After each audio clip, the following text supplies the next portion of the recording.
안녕하세요, 여러분. 이번 주는 15장과 16장의 내용을 공부하도록 하겠습니다. 15장은 유전체학과 단백질체학에 관련된 내용이고요. 16장은 암에 관련된 내용입니다. 먼저 15장에 대한 내용부터 시작하도록 할까요? 유전체학은 전체 유전체에 포함된 유전적 정보의 조성, 구조, 기능, 진화를 이해하기 위한 유전학의 한 분야입니다. 최근 많은 발전을 하고 있고요. 또 우리 건강과 관련된 내용, 농업과 관련된 내용, 이런 분야에서 다양하게 기여하고 있습니다. 예를 들어 이제 DNA 재조합 기술을 비롯한 다양한 기술의 발전도 여기서부터 비롯됐다고 볼 수가 있겠죠. 이번 장에서는 유전자 지도 작성, 유전체 전체 서열 결정 방법부터 시작해서 단백질 제약까지 알아보겠습니다. 자, 2014년 국제연구팀이 효모의 3번 염색체를 인공 염색체로 대체하는 실험을 성공합니다.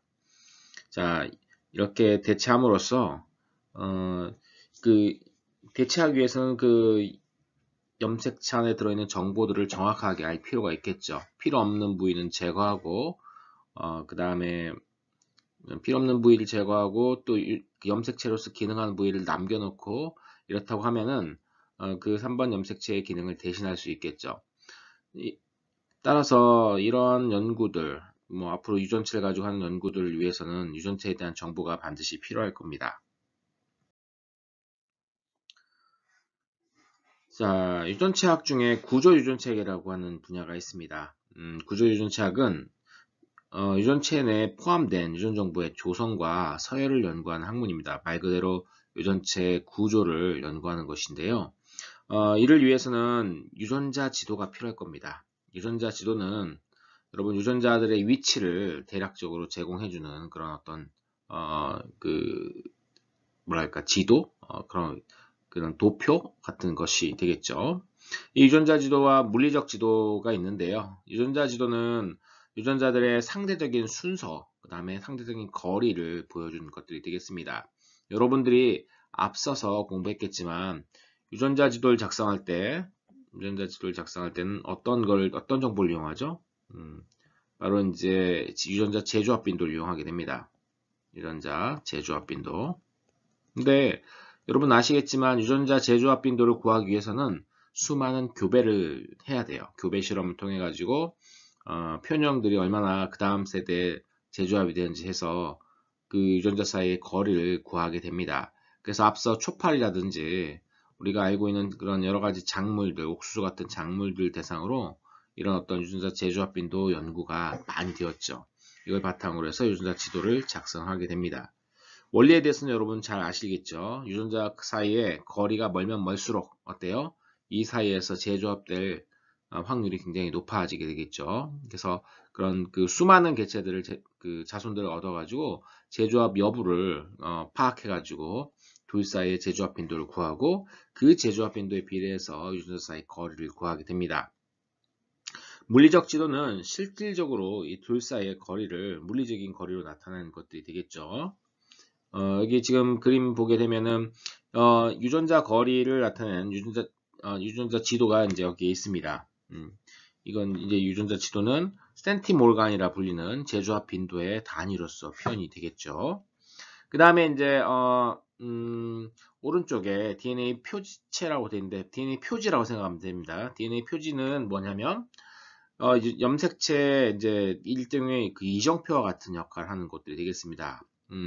이 DNA 표지 같은 경우에는 여러분들 마이크로 세틀라이트 우리 앞서서 배웠던 또는 같은 표현은 STI도 있었죠. 미세부수체 또는 작은 직렬 반복서열 이 짧은 직렬 반복서열과 같은 이런 어떤 이 서열들이 DNA 표지체로서 기능합니다. 그러니까 이 부분들, 이 이정표 서열들이 중간중간에 박혀 있기 때문에 이 이정표랑 얼마나 가까이 유전자들이 있는지를 우리가 나중에 조사를 할 수가 있어요. 그래서 이 이정표 근처에 무슨 유전자가 있다, 이정표 근처에 무슨 유전자가 있다라는 것을 조사를 해가지고 전체적인 유전자 지도를 다시 작성할 수가 있겠죠. 그 다음에 이제 염색체상에서 실제로 그 염색체는 물리적인 거리를 나타내겠죠. 염색체에 띠 밴드들이 존재합니다. 여러분 그 김사 밴드 같은 밴드를 통해서 보게 되면 염색체가 울긋불긋하게 보이는데 각각의 밴드들에 대한 명칭들이 다 숫자로서 표시가 됩니다. 그러면 어떤 유전자가 밴드의 어느 부분에 있는지도 조사가 되겠죠. 그래서 이제 유전자 사이의 상대적인 거리 또는 절대적인 거리를 알고 있어야만 실질적으로 구조 유전체에 대한 연구를 할 수가 있습니다. 자, 물리적 지도가 얘기가 나와서 계속 얘기해 볼게요. 물리적 지도는 DNA를 직접 분석해서 작성합니다. 염기쌍 단위로 측정된 거리에 맞게 유전자를 위치시키는 것이죠. 아까 유전자 지도는요, 센티몰간인데 이건 아까 유전자 재조합 빈도로 계산되죠. 근데 염색체상에서 유전자 재조합 빈도가 반드시 이 물리적인 거리랑 비례하진 않습니다. 그러니까 예를 들어 여러분 염색체 이렇게 있으면 중간에 여기가 센트로미어라고 하죠. 동원체 부위가 있는데 이 부위는 거의 교차가 일어나지 않아요. 그러니까 여기 있는 유전자랑 여기 있는 유전자가 거의 옆에 붙어 있는 것처럼 나옵니다. 유전자 지도를 보게 되면 이런 식으로요. 실질적으로 물리적인 거리를 반영하지 않을 수도 있다는 것이 그런 어떤 문제점으로 지적되고 있어요. 그래서 물리적 거리는 실질적인 거리로서 염기쌍으로서 표현되는 것들이 되겠습니다. 그럼 어떻게 물리적 거리를 계산하느냐? 일단은 여기에 지금 염색체 우리가 분석을 하기 위해서는 염색체들을 잘라요. 자르고 그것들을 클로닝을 하게 됩니다. 클로닝을 하게 되면 여기에 이 영어로 써진 이 번호들은요, 그 클론들의 번호가 되겠죠. 그러면 각각의 클론들이 어떤 방향으로 어떤 그 순서로 위치하고 있는지를 우리가 여러 가지로 조사를 한 다음에 그 클론들을 순서대로 이렇게 위치하게 됩니다. 여러분들 이 DNA 재조합 통해서 끼어 들어간 클론의 사이즈는 이 플라스미드나 이런 벡터의 사이즈를 재면 대략 알 수가 있거든요. 그러니까 그 클론들이 얼마만큼 크기가 되는지를 다 알고 있기 때문에 실질적으로 염색체 사이에서의 거리가 다 나오게 되겠죠. 자, 여기 전체 거리가 나오고 예를 들어 어떤 유전자가 어디 있는지를 여러분들이 알고 있다고 하면 그 유전자와 그 다른 유전자 사이의 거리도 대략 염기쌍 단위로 구할 수가 있습니다. 자, 이렇게 해서 클론화된 유전체 DNA 조각들을 이렇게 연결하면 높은 해상도와 정확성을 나타내는 물리적 지도가 계산이 되게 됩니다.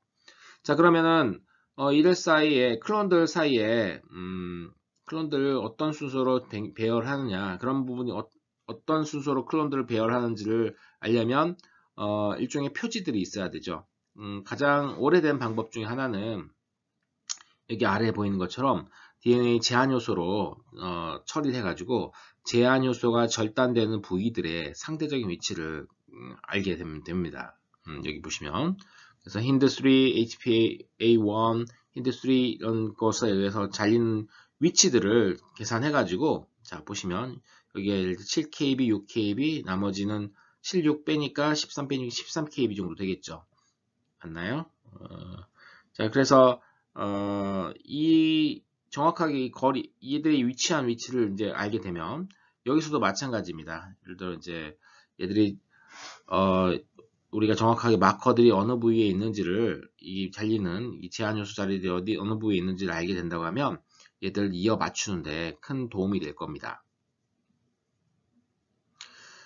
지금은 하지만 이제 요즘은 유전체 서열을 직접 구할 수 있기 때문에 유전체 서열을 구해서 얘들을 이어 붙이는 그런 직접 이어 붙여 가지고 이 순서들을 알 수가 있죠.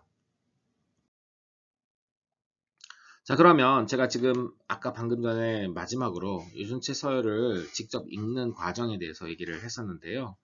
그러면 어떻게 하느냐 뭐 여러 번 얘기 드렸을 수 있겠지만 유전체 서열을 전체 하나의 염색체가 가지고 있는 서열이 너무너무 큽니다.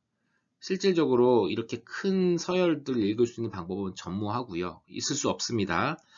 우리가 기계로 읽을 수 있는 것들은 매우 짧은 이런 부위이기 때문에 그 짧은 DNA 조각들 애들을 나누게 되겠죠. DNA를 잘라요. 자른 다음에 그것들 삽입해서 클로닝을 하게 됩니다. 자, 그 클로닝 하면 DNA 표지들이 있겠죠. 아까 말씀드린 표지인데 제한 요소, 인식 자리 이런 것들도 일종의 표지로서 기능을 할 수가 있습니다. 그래서 여기 지금 보시게 되면 여기 이 조각과 이 조각과 이 조각과 이 조각, 이 조각들이 제한 요소가 어느 부위에 인식되는지를 알게 되겠죠. 알 수 있습니다. 그러면 이것들을 우리가 퍼즐 맞추듯이 이어 맞추게 되면 전체적으로 유전자 A부터 유전자 D에 이르는 순서들을 구할 수 있게 되죠. 일단 이렇게 클론들의 순서를 정확하게 구한 다음에 각각의 클론들의 서열들을 구합니다. 그렇죠? 각각의 클론들의 서열을 구하는데 이 클론 자체도 굉장히 크기 때문에 얘들을 더 잘라서 서브 클론을 만들어요. 그리고 서브 클론들의 서열들을 다 구해서 각각 이어 붙인 다음에 하나의 클론 서열들을 완성하게 되는 겁니다.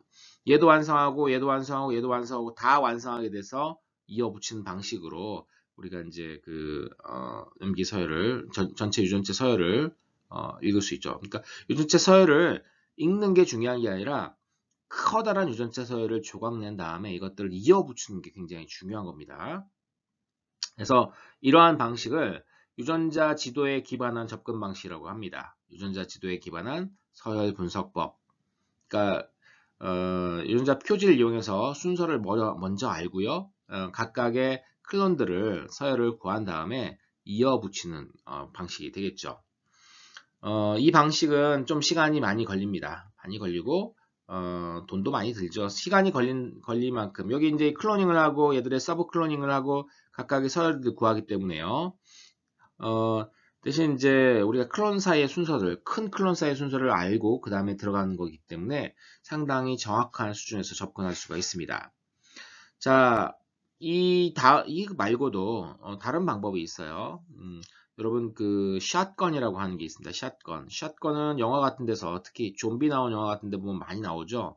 총알을 쏘면은 총알에 이렇게 그 뭐랄까 쇠구슬들이 막 비산하듯이 나가는 게 이제 샷건인데요. 유전체 이 샷건 메소드라고 하는 것은 유전체를 막 그냥 임의로 다 조각을 내는 거예요. 아주 작은 조각으로. 여기는 지금 큰 조각으로 자른 다음에 이 큰 조각들을 또 작은 조각으로 나누고 해서 그것들 이어 붙이는 방식인데 샷건은 그냥 큰 염색체 조각을 이렇게 클로닝 하지 않고요. 쫙 다 자른 다음에 이 작은 것들을 클로닝 해가지고 서열을 구하는 방식이 되겠습니다. 자, 여기 아까 그 전 페이지에 나온 그림과 비슷한데요. 위에 거는 유전자 표지를 이용한 겁니다. 마이크로 세틀라이트 같은 표지를 이용해 가지고 이어 붙이는 거. 아래 거는 제한 요소 자리를 이용해서 이것도 일종의 표지가 되겠죠. 이에서 이어 붙이는 것들이 되겠습니다. 자, 이렇게 이어 붙이면 염색체의 이 작은 클론들을 이어 붙여 가지고 길쭉한 단위로 만든 것을 우리가 컨티그라고 얘기를 합니다. 즉 이어져 있는 그런 단위들이 되겠죠. 가장 이상적인 컨티그는 하나의 염색체가 하나의 컨티그를 구성하는 게 가장 이상적입니다. 당연하겠죠, 여러분. 염색체는 다 이어져 있죠. 예를 들어 사람의 1번 염색체는 여기서부터 여기까지 이어져 있는 구조로 되어 있기 때문에 1번 염색체를 다 모았을 때 하나의 컨티그를 형성하는 게 맞습니다. 이렇게 컨티그가 잘 형성되면 좋은데 샷건 메소드 같은 경우에는 예를 들어 우리 염색체 제가 예전에도 설명했지만 반복 서열들이 굉장히 많아요. 똑같이 반복되는 서열들. 그러니까 그런 반복 서열들을 처리하기가 굉장히 어렵습니다. 여기에도 존재하고 여기에도 존재하고 여기에도 존재하고 뭐 이렇게 중간중간 있기 때문에 특히나 이제 중간에 이제 뭐랄까 동원체라든지 이런 말단 소체, 텔로미어 같은 경우에는 센트로미어, 텔로미어 같은 경우는 아주 똑같은 서열이 반복되는 경우가 많습니다. 그러면 여기 부분들을 이어붙이기가 굉장히 어려워요. 정확하게. 그래서 이런 부분은 샷건 메소드를 전체적으로 샷건 메소드를 쓰되 이런 부분들은 전체적으로 클로닝을 해가지고 아까 위에서 유전자 지도 기반 그런 접근 방법으로 이 부분은 큰 뭉터기로 클로닝 해가지고 클론을 작은 단위로 읽어가면서 이 반복 서열들을 해결하는 방법들이 있습니다.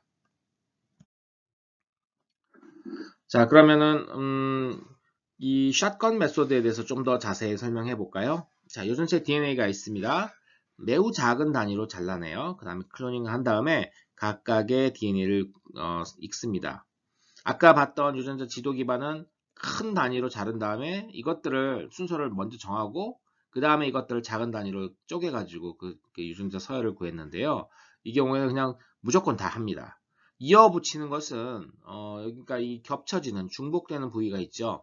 물론 중복되는 부위가 길지 않을 수도 있기 때문에 정확하게 그 정보들이 정보를 그리고 우리가 좀 GGGA라고 하는데 이 GGGA가 얼마나 많겠어요. 그래서 이거는 사람이 눈으로 이어 붙이는 게 아니라요. 보통은 컴퓨터를 이용해서 고성능 컴퓨터를 이용해서 이것들 이어 붙이게 됩니다. 그리고 이어 붙이는 게 항상 맞는 건 아니니까 그게 문제죠, 여러분. 어쨌든 하나 일장일단 있는 것 같습니다. 자, 이런 샷건 메소드 같은 경우에는 발상의 전환이죠, 일종의 기존의 방법을 깨는 발상의 전환인데요. 셀레라 지노믹스라고 불리는 회사가 있습니다. 크레이그 벤터라고 하는 사업가이자 학자가 있는데 이 사람이 과감하게 이 방법을 도입하게 돼요. 원래 이 방법을 도입하려고 이 방법은 원래 우리 그 인간 유전체 염기 서열 결정이 1990년도에 해서 시작됐었죠. 그래서 한 2003년 정도에 끝난 것 같은데요.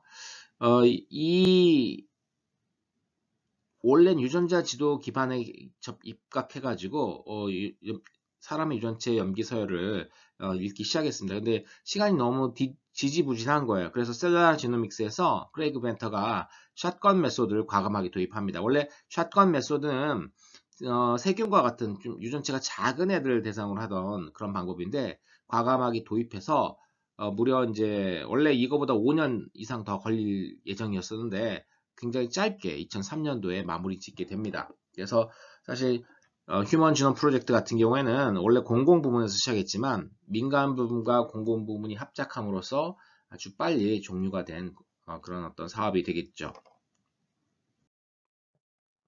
그래서 여기 아까 말씀드린 셀레라 지노믹스의 크레이그 벤터 왼쪽이고요. 오른쪽은 미국의 공공기관이죠. 미국 국립보건원 NIH 우리로 치면 우리도 그 국립보건원이죠. 여기서 휴먼 지노 프로젝트 시작했고요. 주로 주관했는데 둘 사이에 이제 협력을 통해 가지고 완성되게 됩니다. 휴먼 지노 프로젝트를 통해 가지고 이제 휴먼 지노 프로젝트 가지는 어떤 의의라고 하면은 사람 사이에서 유전자 변이를 파악할 수 있어요. 그러니까 질병이라든지 사람의 표현형의 차이가 있죠. 여러분 표현형의 변이를 영향을 미치는 변이 이런 것들을 찾아내고요. 또 인류의 진화를 분석하는 데 도움이 됩니다. 특히 이제 나중에 설명하겠지만 네안데르탈이나 데니소바인 같이 호모사피엔스가 출현하기 직전에 있었던 그 우리 호모사피엔스 친척들과 호모사피엔스 사이의 어떤 유전자 교류 같은 것들도 이들의 화석의 유전체 분석을 통해 가지고 드러나게 되어 있어요. 그래서 그런 흥미로운 연구들이 이제 많이 진행될 수 있었던 바탕이 됩니다. 이 유전체 휴먼 지노 프로젝트 자체는요. 이 결과의 바탕으로 해서요. 자, 유전체 사업을 통해서 제가 아까 방금 전에 말씀드린 것처럼 개체 간의 유전자 변이를 관찰할 수 있습니다. 개체 간의 유전자 변이로 대표적인 것들이 자, 사람과 사람 사이에 보게 되면 서열을 딱 비교했을 때 서열 뉴클레오타이드 하나 차이가 나는 부위가 있겠죠. 이걸 우리가 Single Nucleotide Polymorphism (SNP) 또는 그냥 영어 미국 사람들 SNP이라고 부릅니다. 이 SNP을 이제 알게 되는 것이죠. 두 사람 사이의 그 차이는 보통 한 1000 베이스 페어당 이 스닙 하나가 존재한다고 해요. 그러니까 얼마나 많은 변이가 개체 사이에 존재하는지, 사람 사이에 존재하는지 알 수가 있습니다. 자, 그런데 이제 예를 들어 염색체에 가까운 부위에서 이 SNP들이 이렇게 나타나죠. 예를 들어 1A 염색체를 보세요. 그러면 얘는 이 SNP 세 군데에서 CGG 이렇게 가게 됩니다. 1B 같은 경우는 CAA가 되죠. 자, 이렇게 되면은 1A, 1B, 1C, 1D 이렇게 지금 이 SNP 세 자리를 가지고 4개의 염색체 타입을 구분할 수가 있습니다. 그렇죠? 여기를 이제 해플로타입이라고 얘기하고요. 해플로타입을 이제 여기서 책에서는 반수체형이라고 번역을 했는데 또 다른 곳에서는 단상형이라고도 얘기를 합니다. 자, 우리의 상염색체 또는 뭐 X염색체 이런 데 위에 이 SNP들이 존재할 텐데요. 이렇게 서로 교차가 일어나지 않을 만큼 짧은 염색체 수준 범위 내에서 이 SNP들이 일종의 조합을 형성하게 되는데 이것들을 우리가 해플로타입이라고 얘기를 합니다. 이해가시죠, 여러분? 그래서 같이 움직이는 단위가 되겠어요. 해플로타입 같은 경우에는요. 그래서 그렇고요. 그 다음에 이 S&P 같은 경우는 제가 아까도 말씀드린 것처럼 1KB당 하나씩 나옵니다. 1000 사람 같은 경우는 1000 베이스 페어당 하나가 존재할 정도로 굉장히 염색체 곳곳에 다 S&P가 존재하죠.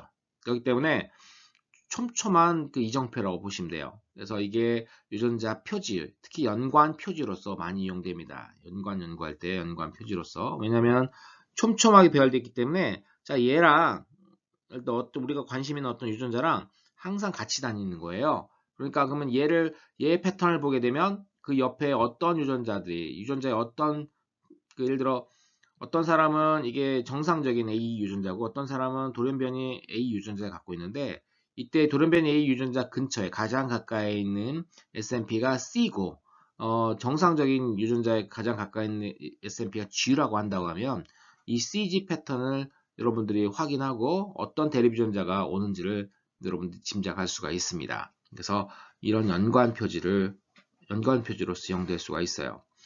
그래서 여기서 이제 한 가지 개념이 나오는데요. 염색체 내 곳곳에 박혀 있는 이런 이정표들이 있죠. 이런 이정표를 가지고 어떤 유전자가 그 이정표에 있는지, 또 우리가 관심 있는 유전자는 어떤 식으로 어떤 이 SNP와 연결되어 있는지 또는 이런 표지와 연결되어 있는지를 연구하는 게 전유전체 연관성 연구라고 합니다. 전유전체 연관성 연구라고 해요. 그러니까 이제 여기 그런 거죠. 일종의 여러분 당뇨나 고혈압 같은 경우 유전자 하나가 결정하지는 않고요. 여러 유전자와 더불어 환경적 요인이 그런 어떤 성인성 질병을 좌우합니다. 자, 그러면 당뇨를 예를 들어 보세요. 당뇨가 유전이냐 뭐 유전이 아니냐 막 여러 가지 말이 많겠지만 유전적 소인이 분명히 존재합니다. 그러면 그 당뇨를 가지는 사람들은 그러니까 당뇨에 기여하는 유전자들이 어디 있을까 궁금하죠. 그러니까 여러분들 당뇨에 걸린 사람과 그 다음에 당뇨에 걸리지 않는 사람 이 두 그룹의 사람들을 조사합니다. 많으면 많을수록 좋아요. 예를 들어 뭐 1000명씩 단위로 해가지고 이 사람들 모든 SNP를 다 조사합니다. 여기도 마찬가지로 SNP를 조사해서요. 두 그룹 사이에 당뇨 그룹만 갖고 있고 이 그룹에는 없는 SNP, 또 이 그룹만 갖고 있고 이 그룹에는 없는 SNP 이런 것들을 다 조사해가지고 당뇨 그룹에서만 특이적으로 나타나는 SNP들을 조사해요. 그러면은 그 SNP 근처에 당뇨에 기여하는, 당뇨를 유발하는 돌연변이 유전자들이 또는 어떤 유전자들이 존재한다는 걸 짐작할 수가 있습니다. 그래서 그 SNP 주변을 연구를 해가지고 그 유전자를 찾아내는 과정들로 연구를 하는데 일단은 어떤 SNP들이, 어떤 유전자 표지들이 이런 질병과 연결되어 있는지를 아는 거, 이게 중요한데 그 아는 과정들이 아까 말씀드린 전유전체 연관성 연구가 되겠습니다. 개념 자체는 심플합니다, 여러분. 자, 유전체 사업으로 지금과 같이 이제 봤지만, 지금 제가 일부 사례를 보여줬지만, 일부 사례만 보면 좀 할만하네라고 생각할 수 있습니다. 하지만, ATGC를 하루 종일 쳐다보면요, 여러분, 머리가 혼란스럽습니다. 정말, ATGC. 나는 ATGC로 구성된 것인가? 막 헷갈리게 돼요. 그래서, 유전체 사업으로 이런 ATGC 같이 사람이 읽기에 너무 단순한 정보가 어마어마하게 많이 쌓이게 됩니다. 분석을 하고 싶은데 여러분들이 갑자기 이제 딴 생각도 납니다. 그럴 때 찾는 존재가 있죠. 컴퓨터입니다. 컴퓨터는 단순 작업들을 좋아해요. 우리가 시키는 대로 또 하죠. 그래서 이런 엄청난 데이터를 수록하고 저장하고 잘라내고 분석한 이런 일들을 컴퓨터를 이용해서 하게 되는데 이런 연구를 하는 이 분야를 우리가 생물정보학 또는 바이오인포메틱스라고 얘기를 합니다. 바이오인포메틱스에는 데이터베이스를 이제 구축하고요. 데이터가 많으면 많을수록 좋죠. 데이터를 그냥 막 쌓아 놓는 게 아니라 데이터에서 정보를 잘 추출할 수 있도록 그런 데이터를 정리를 할 필요가 있습니다. 그리고 여러분들이 어떤 그 자료를 검색할 때, 그 어마어마하게 많은 데이터에서 어떤 자료를 검색할 때 그런 검색하는 알고리즘 같은 것도 또 만들어내고요. 예를 들어 여러분들 블라스트라고 하는 알고리즘이 있습니다. 블라스트는 진뱅크와 같은 거대한, 진뱅크 아시죠 여러분? 진뱅크와 같은 거대한 유전자 데이터베이스에서 내가 알고 지금 내가 구한 서열과 유사한 서열을 찾아내는 거예요. 근데 여러분 생각해 보세요. 정말 수조 개의 DNA 서열이 들어있는데 내가 지금 구한 이 DNA 서열과 가장 유사한 서열을 찾아내는데 그냥 단순히 1대1 비교만으로는 1대1 비교를 하게 되면 굉장히 많은 시간이 걸립니다. 뭔가 시간을 짧게 하면서도 또 신뢰성 있는 결과를 얻을 수 있도록 하는 그런 알고리즘이 필요한데 그런 알고리즘이 이제 블라스트와 같은 알고리즘이 되겠죠. 자, 이런 알고리즘을 구하고 찾거나 또 유전자를 예측하는 소프트웨어를 만든다든지 기타 분석 도구를 개발한다든지 이렇게 컴퓨터를 이용해서 우리가 컴퓨터를 이용해서 분자생물학적 문제를 해결하려고 하는 그런 분야가 바로 생물정보학이 되겠습니다. 그 다음에 이제 우리가 앞서 차세대 염기서열 결정법에 대해서 이제 그 공부를 했었죠. 여러분 이 차세대 염기서열 결정법을 이용해서 개별 생명의 유전체를 분석할 뿐만 아니라 지금 휴먼 지노 프로젝트처럼 생명 군집에 대한 유전체 분석도 가능합니다. 이런 것들 우리가 메타 유전체학이라고 합니다. 메타는 뭔가 뒤란 뜻이죠. 유전체학의 뒤. 예를 들어 우주는 좀 불가능할 수 있겠지만 토양이라든지 물속이라든지 사람의 예를 들어 장 내부라든지 이 안에 수많은 미생물들이 살죠. 그러면 어떤 미생물들이 어디에 사는지를 이제 알고 싶어요. 그러면 이제 그 미생물 종들에 대한 미생물들이 가지고 있는 유전체에 대한 것들이 예를 들어 여러분 흙을 탁 퍼가지고 흙 속에 있는 모든 DNA를 추출한 다음에 이것들을 유전체 서열을 구하는 겁니다. 그러면 이제 유전체 서열 구해서 아까 얘기한 것처럼 컨틱을 만들어요. 그러면 한 종권은 하나의 컨틱을 형성하겠죠. 이렇게. 그러면 하나의 컨틱을 구하고 해가지고 이 안에 구성되는 토양 안에 구성되는 또 물속에 구성되는 아니면 우리의 사람의 그 소화관 내를 구성하는 여러 세균들이 가지고 있는 유전자 정보를 얻을 수가 있습니다. 이걸 우리가 메타 유전체학이라고 해요. 그래서 환경 속에 어떤 종들이 들어있고 또 그 종들이 가지고 있는 유전자가 무엇인지를 알 수가 있는 것입니다. 이 사람의 몸에는 한 100조 개 이상의 세포가 존재한다고 하는데요. 이 100조 개 이상의 그 세균 세포가 존재하는데 이 사람 세포 수보다 한 10배 이상 많습니다만 이 100조 개 이상의 사람 세균 세포 수가 세균들이 가지고 있는 전체 유전체 이걸 우리가 마이크로바이옴이라고 합니다. 마이크로바이옴. 또 전체 유전체를 마이크로바이옴이라고도 얘기하기도 하고요. 그냥 이들 전체 이 미생물 군집 자체를 마이크로바이옴이라고도 얘기를 하기도 합니다. 어쨌든 그 마이크로바이옴 연구에 있어서 메타 유전체학이 크게 기여했던 것은 뭐 주지의 사실이죠. 자, 합성생물학이라고 하는 분야가 있습니다. 합성생물학은 유용한 기능을 가지는 생명체를 고안하고 디자인하고 만드는 그런 분야라고 볼 수 있습니다. 이 합성생물학도 아까 봤던 그 대머리 아저씨인 크레이크 벤터가 그 개념 자체를 처음에 도입했고요. 실제로 이 인공합성 세균을 만들기도 했습니다. 그래서 인공합성 세균 내에 원래 이 세균이 살아가는데 필요한 최소한의 유전체가 있습니다. 그것들을 작은 유전체를 가진 세균들에게 유전자를 하나씩 낙다운 또 나가고 시켜가지고 살펴본 거예요. 그래서 필요한 유전자가 한 200 몇 개구나 라고 해서 그 유전자를 가진 염색체를 인공적으로 만들고요. 그걸 넣어가지고 원래 세균에서 이 유전자를 제거한 다음에 그 유전자를 집어넣어서 이 유전자가 들어간 세균이 정확하게 살아가는 걸 확인했습니다. 얘는 백지와 같은 상태죠. 여기에다가 예를 들어 여러분들 기름을 분해하는 효소를 유전자를 집어넣어준다. 유전자 정보를 집어넣어준다 하면 이 세균은 기름 분해하는데 전문화된 세균이 되겠습니다. 이런 식으로 하는 게 바로 이 합성생물학이 되겠어요. 아니면 너는 뭘 만들어라. 너는 인슐린 전문 세균이다. 너는 뭐 사람의 어떤 단백질을 만드는 세균이다. 이런 식으로 전문화를 시킬 수가 있습니다. 그래서 이런 것들을 총칭해서 우리가 합성생물학이라고 얘기를 하죠. 자, 이제 유전체 서열을 이렇게 구했어요, 여러분. 뭐 여러 가지 도구들이, 그 기술들이 많이 발달했으니까 유전체 서열을 구하면 그 자체로는 사실 큰 의미는 없습니다. 그 속에 정보를 밝혀내는 게 중요하죠.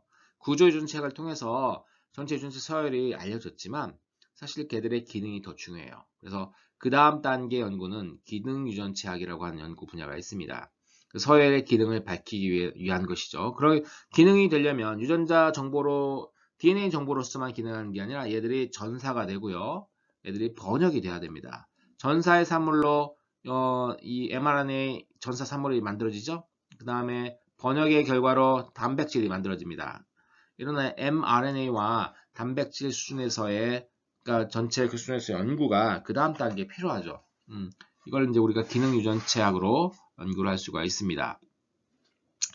일단 그 생물 정보학이 여기서 기능 유전체학에서도 큰 기여를 한다는 거 여러분 잘 알아두시고요. 왜냐면 유전자의 서열을 이용해서 얘가 어떤 기능을 가지는지 대략 짐작을 할 수가 있습니다. 왜냐면 예를 들어 사람한테서 어떤 서열을 구했는데요. 사람한테서 이 서열과 비슷한 서열을 이제 진뱅크에서 찾아봅니다. 그러면 비슷한 서열들 이미 그 기능이 연구된 예를 들어 생쥐의 유전자가 알려졌다 그러면은 사람의 유전자랑 이 생쥐 유전자가 서열이 비슷하기 때문에 사람의 그 유전자의 기능이 지금 밝혀진 이 생쥐 유전자의 기능과 거의 유사할 거라고 생각하는 것은 당연히 합리적인 추측이 되겠죠.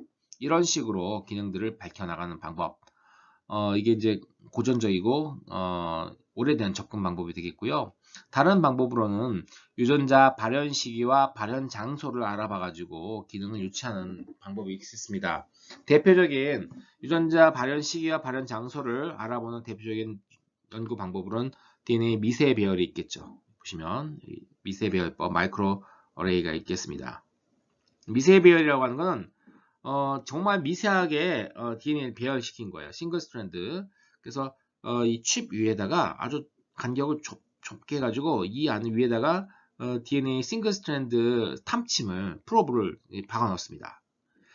탐침을 박아 놔요. 그리고 예를 들어 이제 여기 보시면 암세포랑 암세포가 아닌 곳에서 RNA를 추출하고요. 이 RNA를 cDNA로 바꿉니다. RNA 자체는 불안정하기 때문에 cDNA를 바꾼 다음에 바꾸면서 각각 다른 형광염료로 레이블을 합니다. 그래서 여기 이 싱글 스트랜드 프로브 위에다가 얘를 뿌려줘요. 뿌려주면은 자기랑 상보적인 서열 위에 달라붙게 되겠죠. 그래서 예를 들어 지금 암세포는 붉은색, 그 다음에 암세포가 아닌 거는 푸른색으로 했을 때 유전자를 이제 암세포인 경우와 그렇지 않은 유전자들의 발현 정도를 우리가 비교를 할 수가 있습니다. 이렇게 비교를 함으로써 자, 암세포에서 특이적으로 많이 발현된 유전자를 찾아낼 수도 있고요. 그러면 그런 유전자들은 우리가 암세포를 동정할 때, 암세포를 확인할 때 굉장히 중요한 유전자로 기능할 수가 있겠습니다. 그러면 암과 관련된 유전자라는 걸 알 수 있겠죠. 그러니까 암의 기능과 관련된 유전자임을 확인할 수 있고 또 암을 조기 진단하는 데도 이용될 수 있기 때문에 매우 유용한 정보를 우리에게 제공해 줍니다. 기능에 관련돼서. 자, 그래서 이 미세 배열을 통해서 이 암세포와 정상인 세포 사이에서 그 부분들을 비교해 가지고 어떤 유전자들이 관여하는지를 이제 찾아볼 수가 있습니다. 여기는 지금 그 마이크로 RNA 그 발현 양상을 보고 있어요. 좀 여러분 마이크로 RNA 기억나시죠? 마이크로 RNA는 발현되게 되면 자기가 이제 자기의 상보적인 그 mRNA랑 결합해가지고 이 mRNA 발현을 억제를 하게 됩니다. mRNA 전사되고 마이크로 RNA랑 이렇게 이중나선 형성하게 되면 여러분 앞에서 봤던 것처럼 이걸 잘라내 버리죠. mRNA를 잘라내거나 아니면은 하면서 이 번역을 억제해서 결국은 유전자 발현을 억제하는 효과를 나타내게 됩니다. 암세포들 같은 경우에는 이 마이크로 RNA 일부가 정상세포에 대해서 많이 발현되게 됩니다. 그러면 이제 요거에 대해서 억제되는 그런 유전자들이 암과 관련된 암을 유발할 수 있다라고 하는 것들을 알 수 있겠죠. 죄송합니다. 억제되는 유전자들이 암을 억제하는 걸 알 수 있겠죠. 그러면 이런 부분들도 역시 표지로서 이용될 수가 있습니다.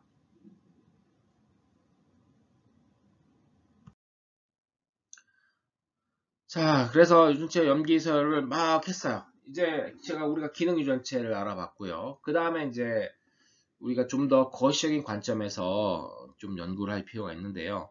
여러 종들, 지금 여기 보시게 되면 고세균이라든지 세균 종들에 대한 유전체 서열들이 많은 종에 대해서 알려져 있죠. 이런 다양한 종이나 다수의 개체를 대상으로 유전체 서열을 확보하면 이들 사이를 비교할 수가 있습니다. 예를 들어 사람 사이에, 사람의 제 것도 비교하고 여러분 것도 비교하게 되면 여러분과 저 사이의 차이를 찾아낼 수가 있겠죠. 또는 사람과 침팬지, 사람과 고릴라, 사람과 긴팔 원숭이들을 비교하게 되면 영장류라고 하는 영장류 중에 유인원 그룹들 사이에서 차이를 알 수가 있습니다. 예를 들어 사람은 말을 할 수 있죠. 그 말을 할 수 있는 것과, 그러니까 사람은 사람답게 만든 어떤 유전자가 있을 거고요.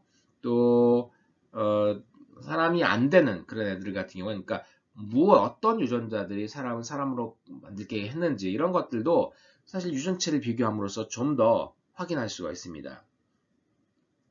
그래서 생물종 간의 진화적 유연관계라든지 진화의 속도라든지 진화의 방향이라든지 이런 정보들을 여러 유전체, 여러 개체와 여러 생물종 사이의 유전체를 비교함으로써 알 수 있는데, 이러한 연구를 우리가 비교 유전체학이라고 해요. 비교 유전체학은 많은 유전체 정보가 이제 쌓였을 때 가능해지겠죠. 그래서 다른 생물 사이의 유전자 함량도, 또 유전자의 기능도, 그다음에 구성의 유사점과 차이점을 이런 걸 비교할 수도 있게 되기 때문에 비교 유전체학은 굉장히 유용한 분야가 되겠습니다. 여기 보시면 이제 원핵 생물들도 보게 되면 염색 유전체 크기도 굉장히 다양하고요. 유전자 수도 굉장히 적은 애들부터 해가지고 엄청나게 많은 애들까지 굉장히 다양하다는 걸 확인할 수가 있습니다. 원핵 생물의 유전체를 비교해가지고 얻었는데, 지금 보시게 되면 대사에 관련된 유전자가 상당히 많이 차지하고 있고요. 제일 많은 포션을 차지하는 것은 아직 기능이 밝혀지지 않은 것들이 되겠습니다. 그 다음에 이제 전사라든지, 그 다음에 세포 생장, 세포 분열 DNA 합성이라든지, 그 다음에 세포 수복 방어, 세포사, 세포 노화라든지, 이렇게 해서 이 유전체를 구성하는 여러 유전자들의 이 비율들을 우리가 확인할 수가 있습니다. 진핵생물의 유전체 사이도 비교가 가능하죠. 진핵생물들은 일단은 유전체 크기가 커요. 아까 그거보다 단위가 다르죠. 크고, 그런데 이제 의문인 거는 효모 같은 경우는 얘는 단세포고 혼자 살아가기 때문에 작은 건 이해하지만 비슷하게 생긴 그룹들이 너무 크게 차이가 있는 것들이 많습니다. 보면 예를 들어 이제 같은 어류인데 지브라핏이랑 복어는 무려 한 5배 정도 차이가 나네요. 또는 이제 예를 들어 이제 사람이라든지 침팬지 사이도 좀 크기 차이가 있고요. 생쥐도 있는데, 자, 진핵생물의 유전자 차이가 이렇게 유전체 크기 차이가 있는데, 사실 유전자 수는 이 차이랑 비례하지 않는 경우가 많아요. 그러니까 다세포성 진핵생물 사이의 유전체 크기와 얘들의 형태적 복잡성 사이에도 관련이 별로 없고요. 유전자 수와 또 복잡성 사이에서 별로 관련이 없어요. 이렇게 유전체 크기가 차이 나는 것은 당연히 유전자 수에 의한 차이는 아니고요. 유전자가 아닌 서열들, 그래서 그런 어떤 비암호화 DNA 서열 때문에 차이가 난다는 걸 충분히 짐작해 볼 수가 있습니다. 사람 유전체 같은 경우에는요, 인트론이 비교의 유전체 해보니까 곤충이나 파리보다 훨씬 더 긴 걸로 알려져 있습니다. 사람 같은 경우는 32억 개의 염기쌍을 가지고 있죠. 해플로이드가, 반수체가요. 약 한 1.5%만 단백질 암호화 유전자를 가지고 있고요. 이 서열 중에. 유전자의 평균 길이는 약 27kb, 27,000 베이스 정도가 됩니다. 그 다음에 보통 하나의 유전자가 9개 엑소를 가지는 경우도 있고요. 근데 사람이 지금 보시는 바와 같이 인트론이 굉장히 길어요. 그죠? 인트론이 굉장히 긴데요. 그러니까 엑손 이렇게 돼 있는데, 사람 유전자 같은 경우에는 원래 사람의 유전자 수가 한 2만 1000개 정도 되죠? 2만 1000개 정도 되는데, 사람의 단백질 수는 한 10만 개 정도 돼요. 10만 개가 넘습니다.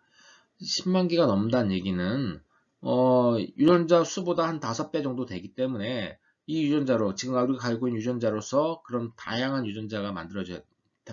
단백질이 만들어져야 되는 거예요.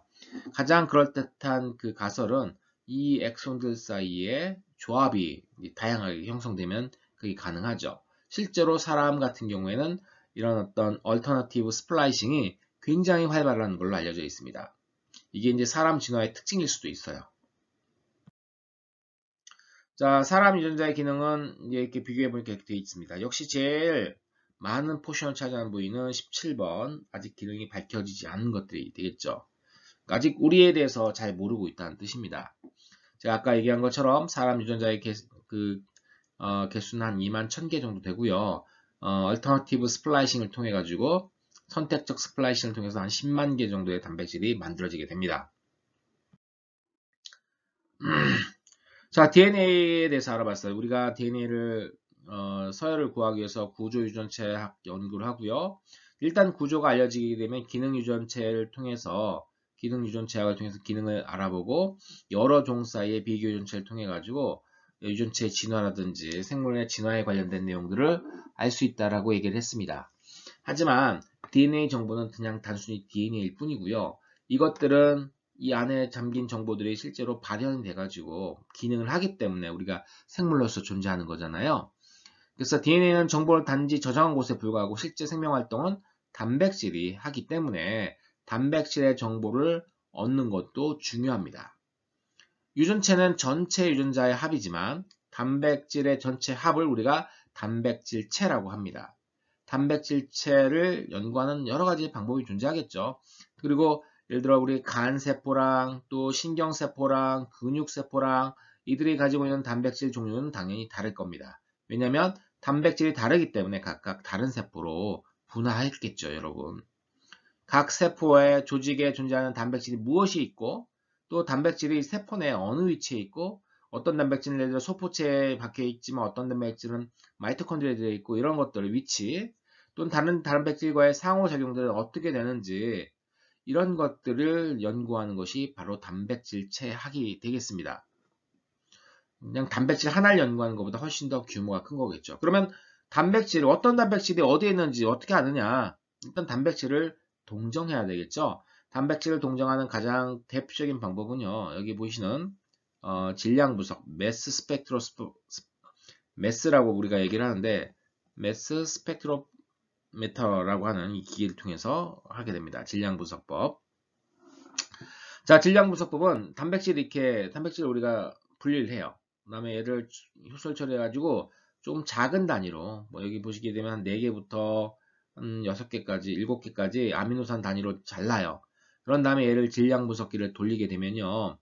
질량에 따라서 애들이 이제 늘어서겠죠. 가벼운 질량부터 무거운 질량까지. 그러면 이미 우리가 사전 연구를 통해서 각각의 아미노산들이 가지는 어떤 질량이 다 구해져 있어요. 그러면 이제 이 올리고머들이 이게 사이즈가 다 나오게 되면 우리가 알고 있는 기준 정보로부터 이 아미노산 그 크기를 가지고 조합을 만들어요. 그 조합을 만들었을 때 얘는 예를 들어 GIV 이런 식으로 이 아미노산 서열이고 얘는 이런 서열이고 이런 서열이고 이런 서열이 가진다라는 것을 우리가 분석해낼 수 있습니다. 유추해낼 수 있어요. 그리고 이것들을 모아서 단백질 아미노산 서열을 만들 수 있고요. 그러면은 이제 어떤 단백질인지를 알 수 있겠죠, 여러분.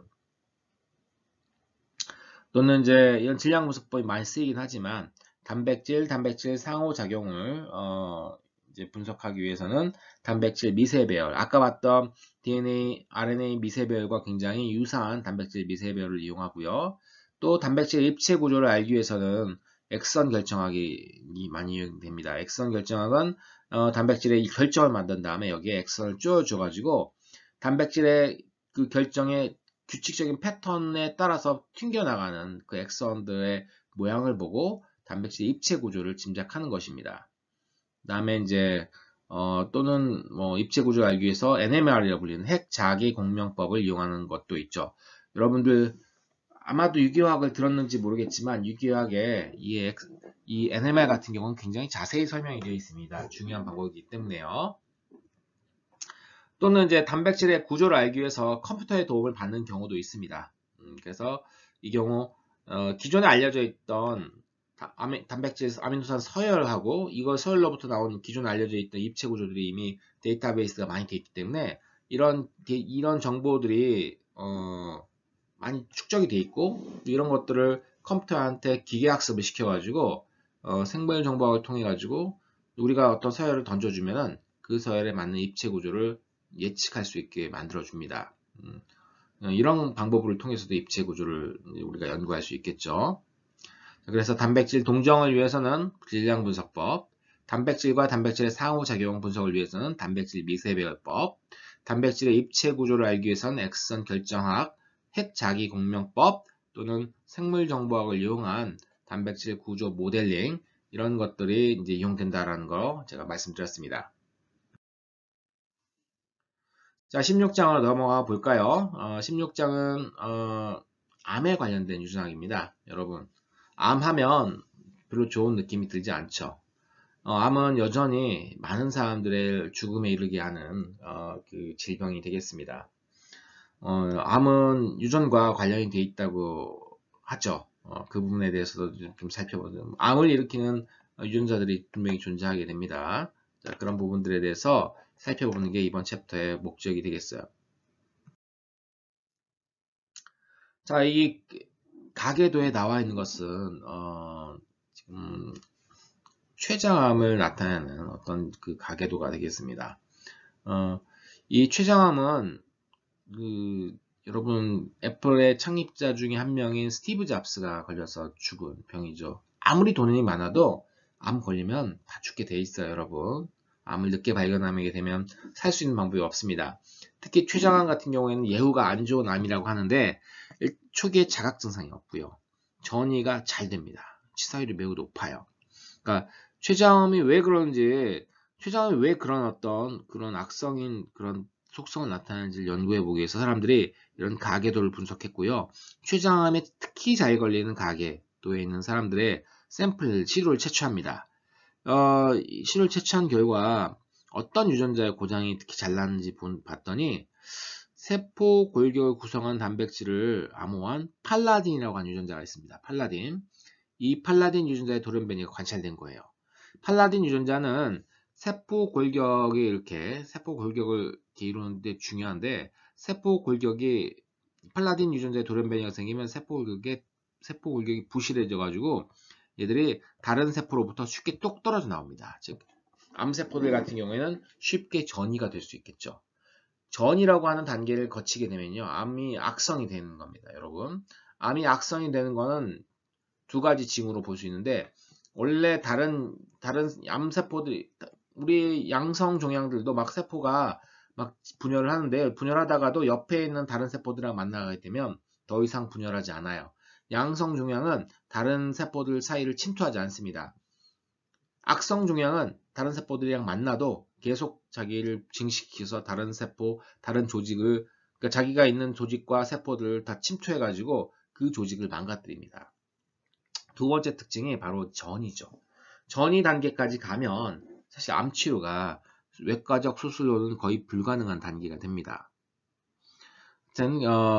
이런 전이도 유전자에 관련된 유전자에 의해서 쉽게 될 수 있다는 사실이 이제 알려지게 된 거죠.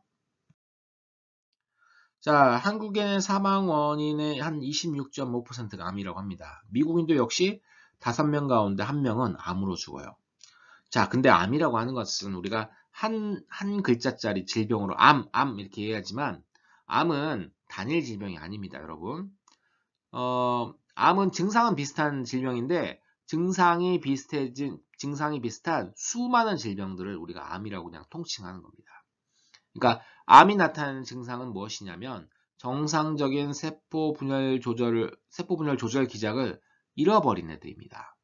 이런 애들 우리가 암세포라고 하는데 이 암세포가 막 자라나가지고 조직을 파괴하고 장기를 이제 못 쓰게 만들고 그러면서 이제 사람을 죽음에 이르게까지 만드는 수많은 질병들을 우리가 뭉뚱그려서 암이라고 얘기를 하는 것이죠. 자, 암세포의 특징을 다시 한번 정리해 볼까요? 암세포는 연속적인 세포 분열을 통해서 종양을 형성합니다. 그리고 이 종양들이 악성 종양이 되게 되면 조직을 파괴하고 장기의 기능을 부전을 일으키죠. 장기 기능을 못하게 하는 겁니다. 그 다음에 전이를 일으키게 되는 거죠. 종양 형성과 전이가 일어나게 되면 종양 형성과 전이가 바로 이 암세포의 가장 중요한 특징 두 가지가 되겠습니다.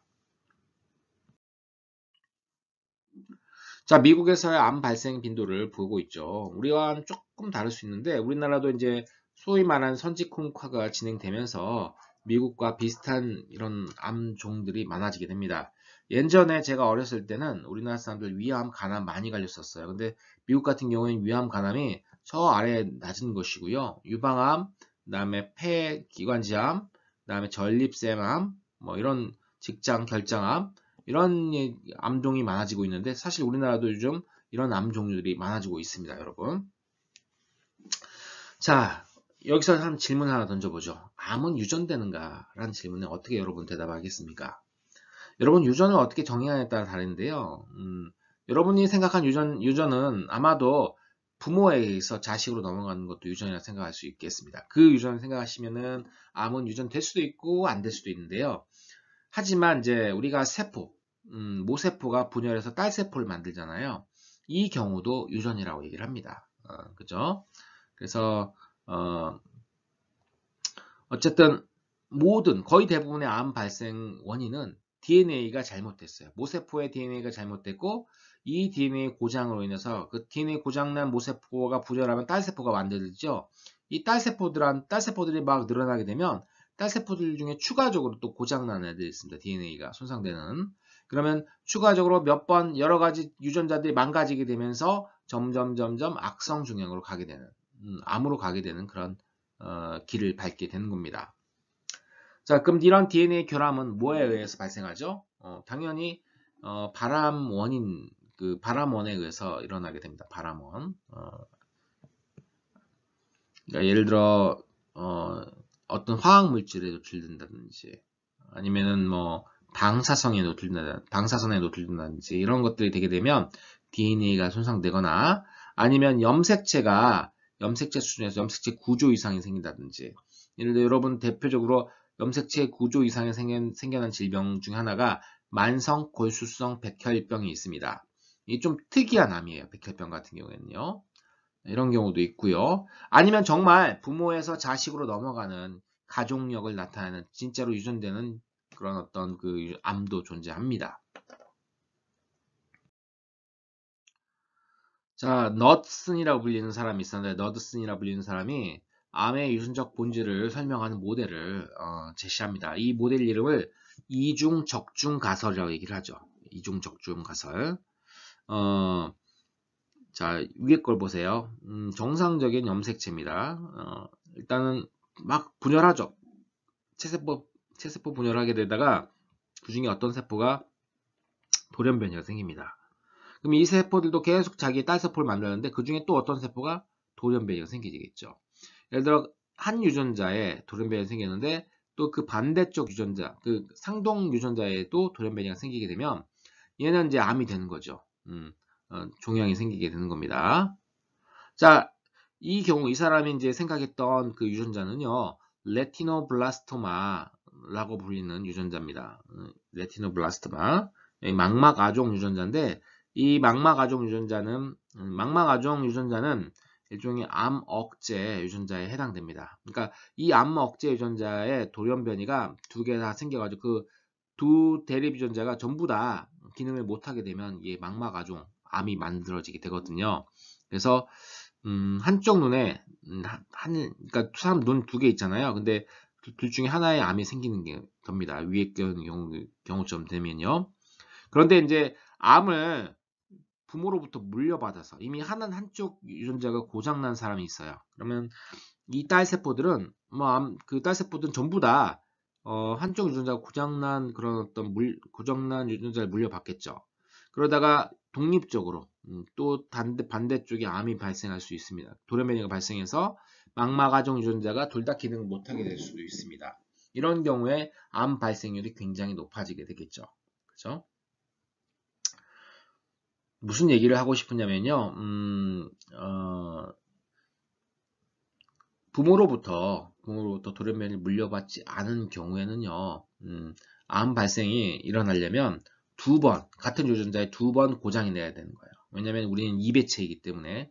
그래서 암이 발생한다. 그래서 2번 적중, 돌연변이가 적중하기 때문에 이중 적중 가설이라고 합니다. 이중 적중 가설. 그런데 이제 이미 한쪽이 적중돼서 한쪽이 고장 나가지고 물려받은 경우에는 나머지 한쪽만 적중되면 되기 때문에 훨씬 더 높은 확률로 암이 발생한다는 얘기죠. 달리기로 치면은 이미 50m 앞에 가고 있는 것과 똑같습니다. 50m 앞에서 출발하고 뒤에서 출발하는 거랑 똑같은 거라고 생각하시면 돼요.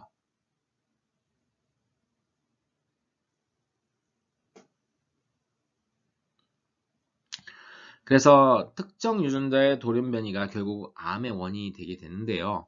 대부분의 암종은 일생 동안 축적되는 체세포의 돌연변이로 의해서 발생하게 됩니다. 여러분, 우리 몸에선 한 10조 개 정도의 세포가 있는데요. 10조 개의 세포들이 분열하다 보면 분명히 돌연변이, 암을 일으키는 유전자의 돌연변이가 생길 수밖에 없습니다.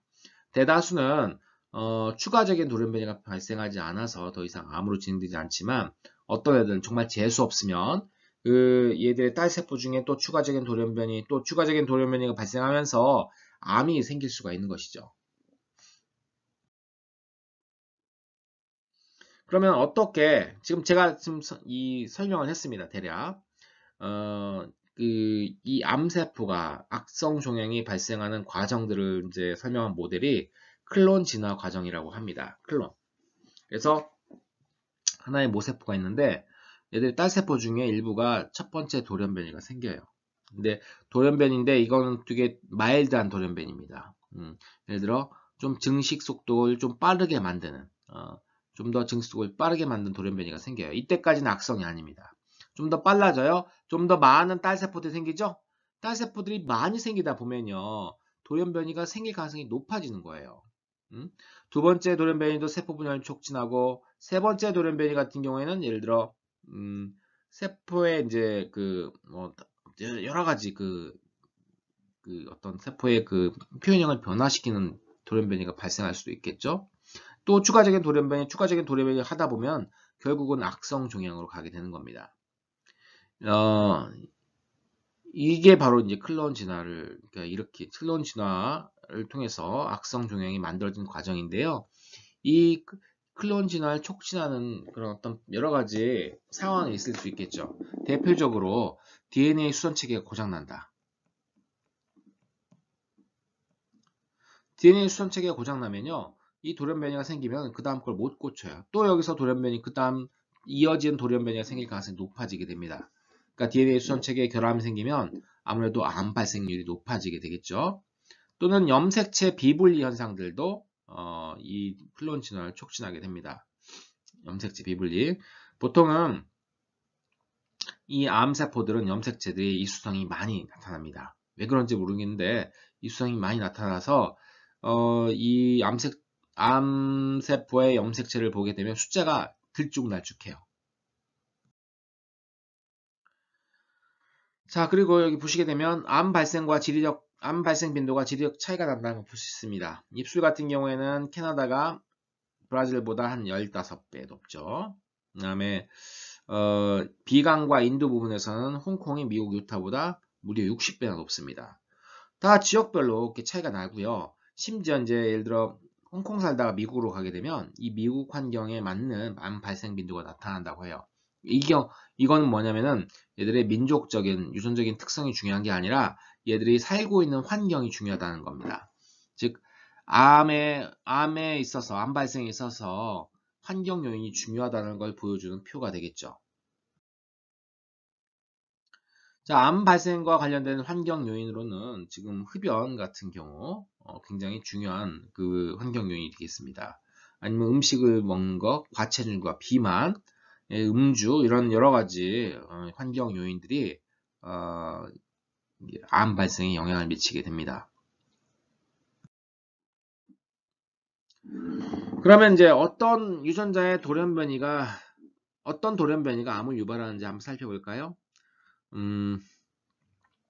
생쥐 연구 결과 한 2000개 이상 유전자가 암 발생에 관여한다고 하는데요.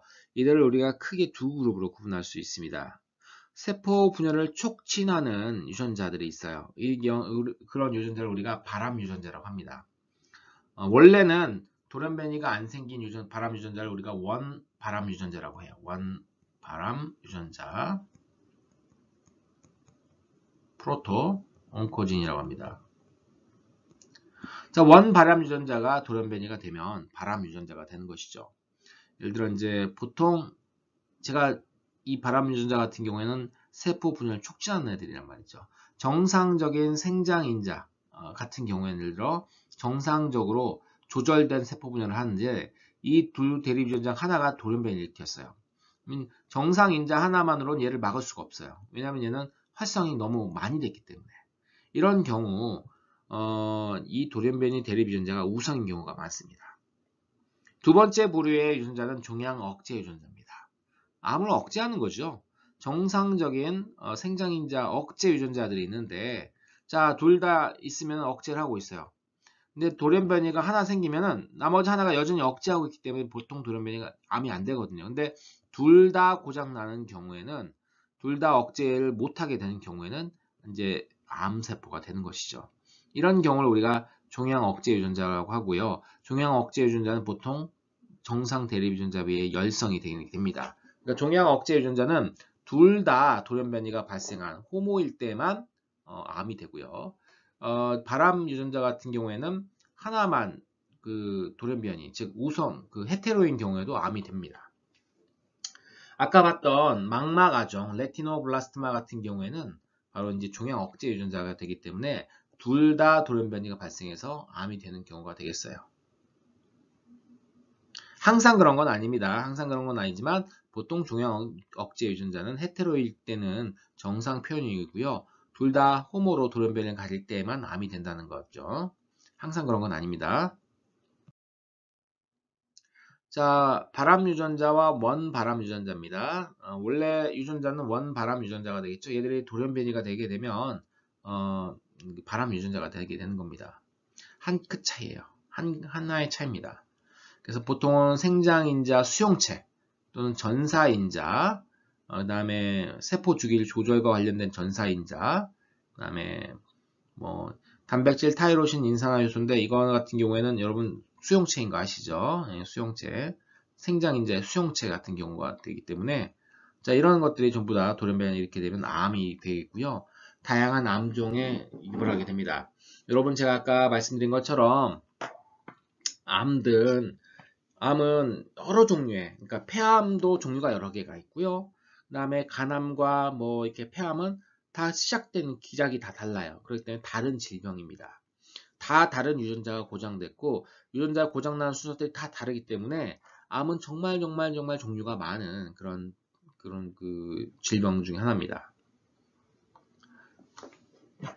자, 원 발암 유전자가 돌연변이에 대해서 발암 유전자가 되면 제가 아까 우성이 이 돌연변이 대립 유전자가 우성이라고 하는데 100% 우성이 아니라 90% 이상 정도가 우성이라고 합니다. 종양 억제 유전자는 두 대립 유전자 모두가 고장나야 되는, 그러니까 보통 열성이에요. 근데 이제 이미 이제 이 유전자, 그래서 둘 다 같은 자리 유전자가 돌연변이 발생하기 쉽지 않거든요. 그래서 보통은 종양 억제 유전자를 헤테로로 이미 돌연변이를 갖고 태어난 경우가 많습니다. 아까 봤던 50m 앞에 가는 경우죠.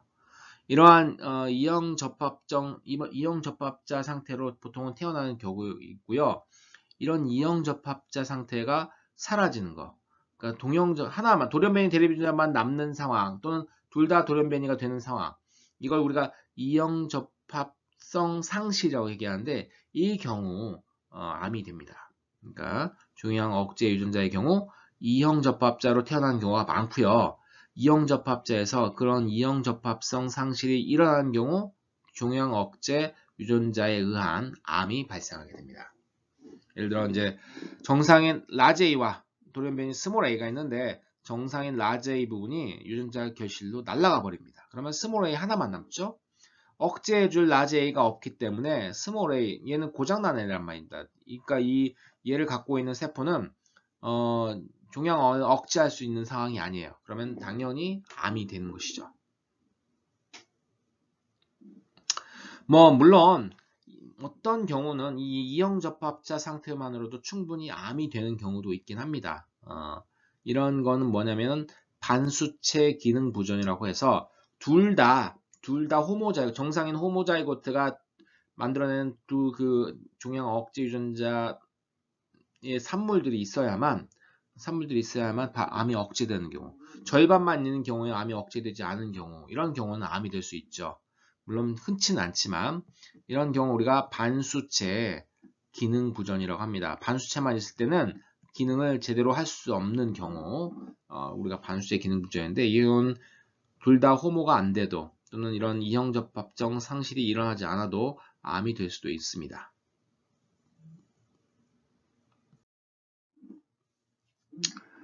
자, 여러 종양의 억제 유전자를 지금 보고 있습니다, 여러분. 아까 봤던 망막아종 RB가 있었죠. 그다음에 이 중에 여러분 P53이 있어요. P53은 우리가 앞서 세포 주기가 있는데 세포 주기에 여러 점검 확인점도 있었죠. 확인점. 이 확인점을 넘어갈 때, 특히 DNA 손상이 있는 경우 세포 주기 그 다음 단계로 넘어갈 수가 없어요. 그거의 마스터 유전자가 뭐냐면 P53이 되겠습니다.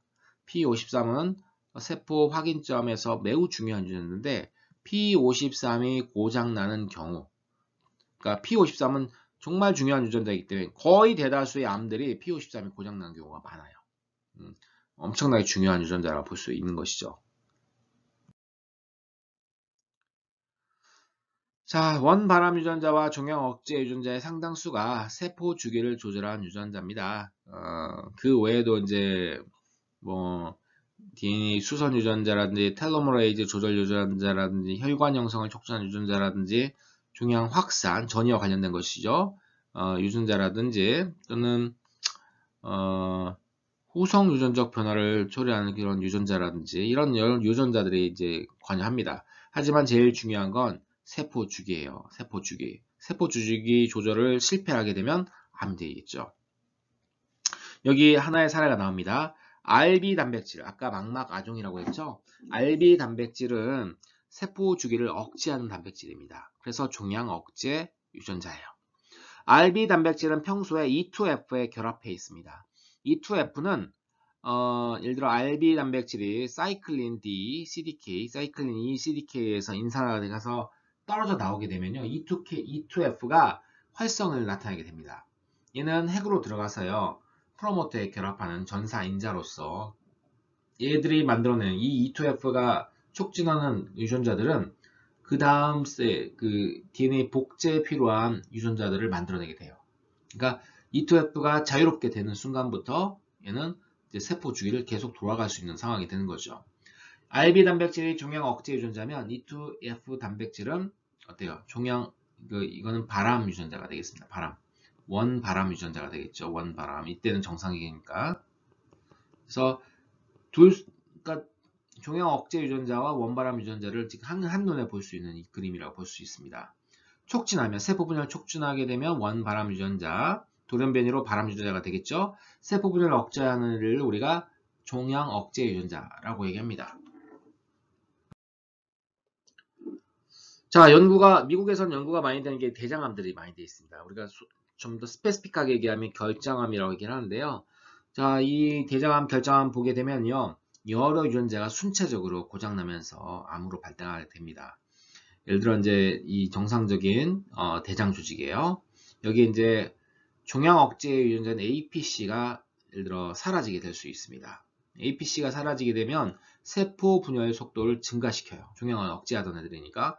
이때까지만 해도 단순히 암은 아니면 악성 종양은 아닙니다. 이때 세포 분열을 하다 보면 이 대장의 상피세포가 막 이렇게 세포 분열 많이 해서 용종을 만들어요. 이때 양성 종양이죠. 아직까지는요. 용종을 만들게 되고, 자, 이렇게 많은 세포가 있다 보면 그 가운데 막 세포 분열하다 보면은 그 가운데 일부 유전자가 돌연변이가 생깁니다. P53이 예를 들어 사라진단 말이죠. P53은 세포 주기 확인점에서 매우 중요한 유전자라고 했죠. 이 경우 사라지게 되면 점점 세포 분열, 이제 세포가 변형이 되면서 안 좋은 유전자가 되겠죠. 위에 이제 라스가 이제 먼저 돌연변이 생긴 라스는 세포 분열 촉진한 유전자입니다. P53까지 망가지게 되면요, 얘는 더 이상 돌이킬 수 없는 길을 가게 되는 겁니다. 망가지게 되고 더 추가적인 돌연변이가 발생하죠. P53이 소실되게 되면요, 세포의 그 DNA가 손상이 돼도 그 다음 세포분을 계속 진행시켜요. 그러니까 돌연변이를 계속 촉발하는 겁니다. 계속 일으키고 그러다 보면 완전히 악성 종양이 돼서 다른 조직이 침투하거나 전이가 일어날 수가 있게 됩니다. 자, 염색체 수와 구조 변화도 암을 일으킬 수 있는데요. 염색체가 불안정하는 것은 암세포의 일반적인 특징이라고 얘기를 합니다. 그러니까 염색체 돌연변이가 축적되어 암이 되기도 하고 또 암의 결과로 염색체의 이수성이 생기기도 하기 때문에 염색체 돌연변이는 암의 원인이자 결과라고 볼 수 있어요. 제가 아까 얘기했었죠. 암세포 같은 경우에는 정상적인 염색체 수를 갖고 있지 않은 경우가 많습니다.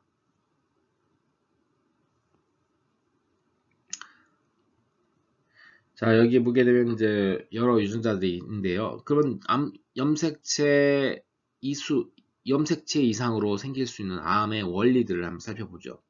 예를 들어 9번과 22번 염색체가 이렇게 서로 상호 전제가 된단 말이죠. CAB라고 하는 유전자랑 BCR이라고 하는 유전자가 서로 붙어 있어요. 이 상호 전제에서 BCR과 CABL이 붙어 있게 되면 이 CABL의 활성이 증가하게 됩니다. CABL은 이 잠재적인 바람 유전자죠. 잠재적인 바람 유전자라서 얘가 이런 조합을 형성하게 되는 순간부터 얘는 바람 유전자가 됩니다. 또는 16.10에서 보는 바와 같이 면역 글로불린 유전자랑 C믹과의 어떤 그 상호 전자에서 수술이 근처에 위치하게 되는 경우가 있습니다. 이 경우 면역 글로불린 유전자, 여러분 B세포에서 항체를 만드는 거죠. 항체를 만들려면 이 면역 글로불린 유전자가 정말 많이 발현돼야 돼요. 그래서 면역 글로불린 유전자의 특히 B세포에서 이 면역 글로불린 유전자의 프로모터는 정말 강력한 프로모터입니다. 그 강력한 프로모터 아래 C믹이라고 하는 일종의 세포 분열을 촉진하는 그 바람 유전자가 딱 위치해 있게 되면요, 얘는 어마어마하게 많은 양이 생성이 되게 됩니다. 그래서 역시 이것도 버킷 림프종이라고 하는 바람 유전자가 되죠. 그러니까 암이 되죠, 암이.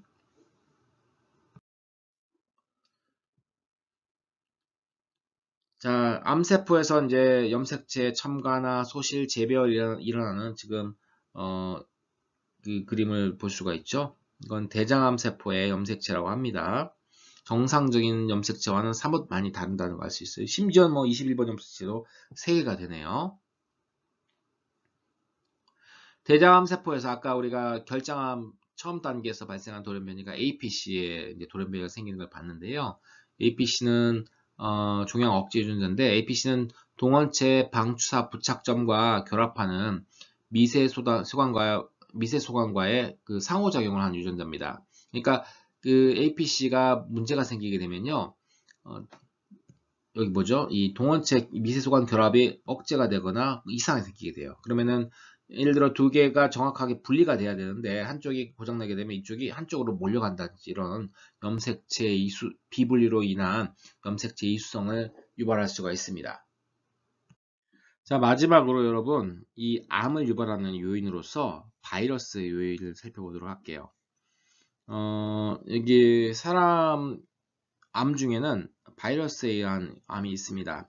여러분 아시겠지만 사람 파필로마 바이러스, 인유두종 바이러스라고 하는 바이러스인데, 이 경우 이제 여기에 나와 있지만 난소암이라든지 음경암이라든지 또 여성에서 자궁경부암 이런 것들 일으키게 됩니다. 이런 바이러스부터 해서 뭐 백혈병을 일으키는 바이러스, 그 다음에 앱스타인 바 바이러스는 아까 얘기한 버킷 림프종이라든지 인두비암, 호킨스 림프종, 또 허피스 바이러스 같은 경우, 여러분 허피스 아시죠? 헤르페스라고 불리는 바이러스인데 카포시 6종들을 일으킬 수 있습니다. 많지는 않지만 바이러스로 인한 그 암도 있죠. 어떤 식으로 일어나냐? 보통 이 대다수가 암을 일으키는 대부분의 그 바이러스는 레트로바이러스입니다. 레트로바이러스는 여러분 아시겠지만 바이러스 들어가면 역전사를 통해서 숙주 염색체에 끼어 들어갑니다. 아시죠? 뛰어 들어갔다가 얘가 숙주세포를 죽일 때는 이 숙주세포를 죽일 때는 자기가 여기 끼어 들어간 것들이 나와가지고 RNA로 나오는데 보통 자기만 나오는 모르겠지만 주변에 있는 다른 유전자도 갖고 나와요. 근데 갖고 나오는데 하필 원바람 유전자를 갖고 나오죠. 또 다른 세포에 감염됐는데 이 과정 중에 여러분 아시겠지만 역전사 과정 중에 굉장히 오류가 많이 생겨요. 그러니까 이 RNA에서 cDNA가 만들어지는 과정 중에 굉장히 돌연변이가 많이 생기기 때문에 이때 하필 원바람 유전자가 돌연변이로 이상해지게 되는 것이죠.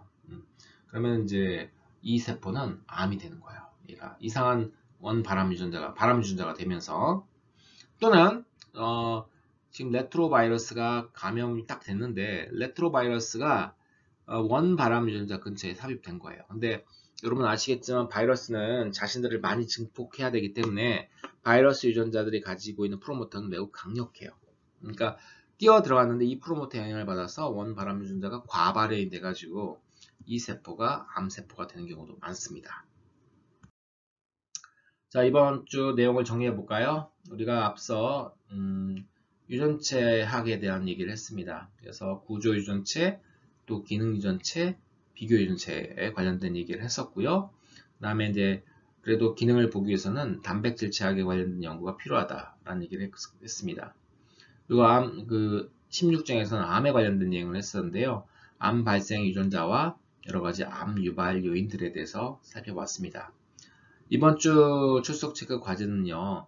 발암 유전자와 종양 억제 유전자의 사례 2가지씩 정리를 해서 써서 제출해 주시기 바랍니다. 즉 발암 유전자가 그러니까 이 유전자들이 어떻게 돌연변이가 발생하면 어떤 방식으로 세포 분열을 촉진하는지 이런 것들 정리해서 같이 제출해 주시면 되겠어요. 여러분 수고 많으셨습니다.